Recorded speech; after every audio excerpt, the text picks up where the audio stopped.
নমস্কার। আজকের কবিতাটি শুরু করার আগে দুটি কথা।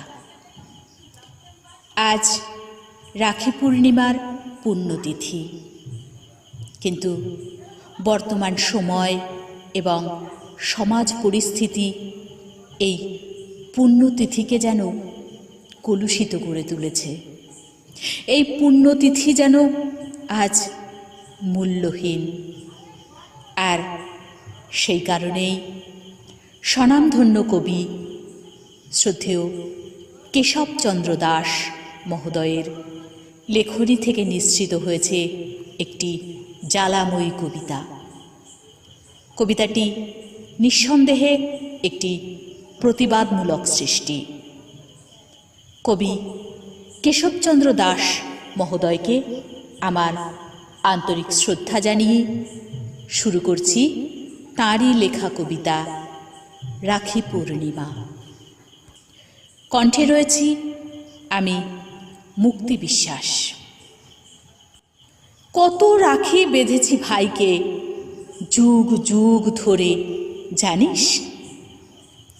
তবু বোনের ইজ্জত নিয়ে তোরা নোংরা খেলায় মাতিস।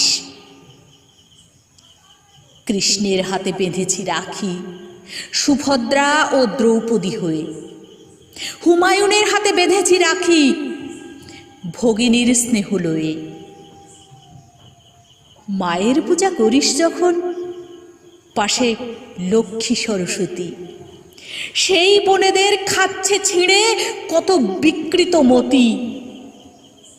আর পরাবো না রাখি, জানাই তোদের ধিক্কার। বোবা হয়ে শুনিস না তো সম্ভ্রম যাওয়ার চিৎকার?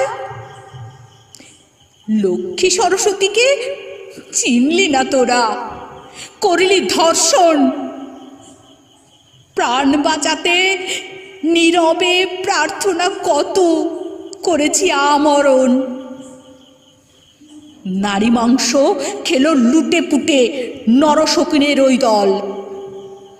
নির্ভয়া তিলোত্তমা বলে ফাটিয়ে গলা ভেদিস গগনতল।